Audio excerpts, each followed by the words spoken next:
निशु जी, कंतर गुरुदेव की जय। महाराज जी आपके चरणों में कोटि कोटि प्रणाम। गुरुदेव भगवान, जब श्री जी के नाम बिना सब कुछ नश्वर है, ना तो पहले कुछ था ना बाद में रहेगा, तो फिर बच्चों के लिए कैसा मार्ग चयन करें? पढ़ाई कराएं या इनको भक्ति मार्ग पे लगा दें? नहीं, भक्त बनाते हुए भी संसार के कार्यों को कराना है, क्योंकि भगवान ने हमें रोल दिया है ना। तो जैसे हम किसी की पत्नी है, किसी की माँ है, ऐसे ये भी किसी के पति बने, किसी के बेटे बन करके जो अभी कर्तव्य कर रहे हैं वो हमारे राष्ट्र की सेवा में आवे। तो भक्त का मतलब केवल बाबा जी बन जाना नहीं है। भक्त का मतलब देखो, हमको क्या करना पड़ा। हम 20 वर्ष एकांत में रहे, लेकिन आके समाज सेवा करनी पड़े कि नहीं करनी। रात्रि से लगे, 1 बजे रात्रि से लगे, बराबर अनवरत लगे, तो ये भी कर्तव्य कर्म करें। मनुष्य जन्म व्यर्थ ना जाए। नाम जप करो, भक्तिवान बनो और गृहस्थ बन करके समाज की सेवा करो। मान लो पढ़ लिख कर अच्छे पदाधिकारी बने तो भक्त पदाधिकारी है, इसलिए पाप नहीं करेगा, अधर्म नहीं करेगा, वो एक समाज को बहुत अच्छी व्यवस्था दे देगा। तो हमें चाहिए हम अपने पुत्र को भक्त बनावें और भगवान के भजन से युक्त एक संसार का व्यक्ति भी बनावें। क्यों किसी का पति बने, किसी का भाई बने, कोई राष्ट्र की सेवा करे, जिससे आना उसका सार्थक हो जाए। अर्जुन जी कह रहे मैं संन्यास लेके भजन करूंगा, भगवान कह रहे नहीं, युद्ध करो, युद्ध रूपी कर्तव्य कर्म को करो। तो बच्चों को पढ़ाए लिखाए और भगवान की भक्ति से युक्त करके एक सदगृहस्थ बनाए। अब जिनमें वैराग्य है, जैसे अपने लोगों को था कि बाबा जी बनना है, तो फिर उपदेश किसी के नहीं माने जाते, फिर भाग पड़ा जाता है भगवान की तरफ। अब बचपन से भगवान ने प्रेरणा की, तो अब इनमें से किसी को संत बनना होगा तो तुम बनाने से थोड़ी होता है। वो तो उसकी रुचि हो जाएगी कि मैं संसार में नहीं जाऊंगा, मैं भजन में लगूंगा।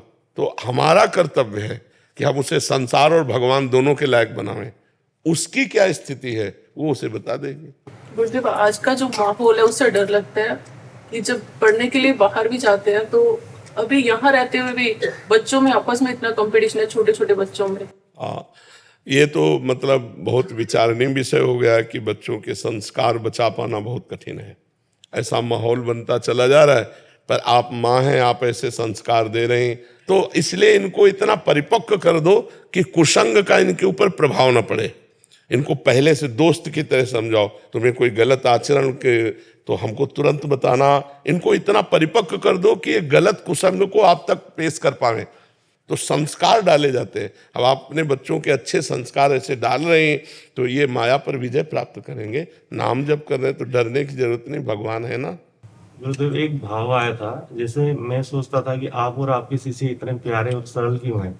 तो कल मैं गुरुदेव भगवान की मुझे दर्शन हुई वाटिका, राधा वाटिका में। तो मुझे सब कुछ सारा क्वेश्चन का आंसर वहां पे मिल गया।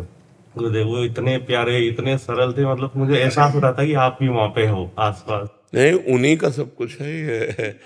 बाबा को देखो तो पिता का लक्षण समझ में आ जाएगा, और पिता को देखो तो अपने लक्षण समझ में आ जाएगा। नहीं आ जाए तो बाबा से जो परमाणु आते हैं, तो जैसे हमारे गुरुदेव भगवान, अगर गुरुदेव भगवान को देखते, जो हमारे गुरुदेव भगवान हमने देखे हैं, बच्चों जैसे वृद्ध थे, सब शास्त्रों का ज्ञान, लेकिन आपको ऐसा लगेगा कि जैसे 10-12 साल का बच्चा, एकदम निर्मल, एकदम शांत।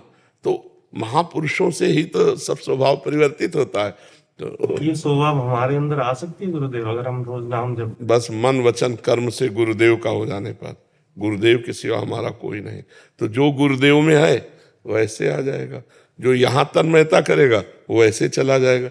आ तो रहा परंपरागत, गुरुदेव के गुरुदेव ऐसे आता जा रहा है ना, तो वैसे ही चला जाएगा, वैसे आप में आ जाएगा। पर हम तन्मयता धारण करें तब है।